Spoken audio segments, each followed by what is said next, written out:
បាទសួស្តីបងប្អូនថ្ងៃនេះខ្ញុំបង្ហាញវីដេអូคลิปពី3នាទីទៀតហើយបង្ហាញពីម៉ូដបតង់ Cycle Channel ដែលអតិថិជនគាត់តាម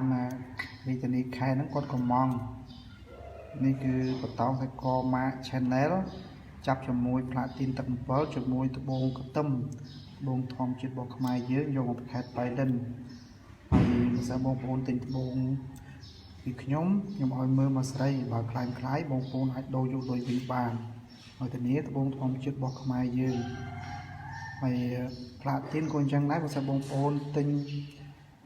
ត្បូងខ្ញុំបើអត់មានជាងចាប់ខ្ញុំរកជាងចាប់ឲ្យបានហើយចំពោះជាងចាប់ហ្នឹងគាត់ធានារឿងផ្លាទីនរបស់គាត់នេះផ្លាទីនទឹក7ហើយគិតຂະຫນາດអន្តរជាតិគឺគេហៅថាមាស 18K នឹងផ្លាទីនទឹក7ហ្នឹងស្មើនឹងមាស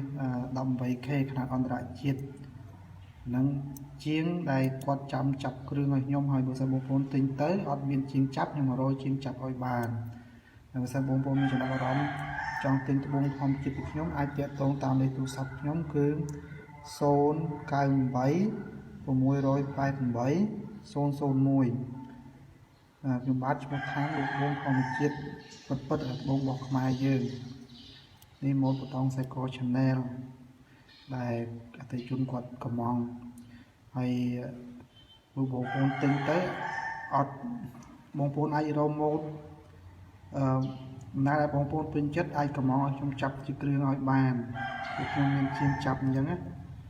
អរគុណច្រើនជួបគ្នាវីដេអូគ្លីបលើក្រោយទៀតបាយ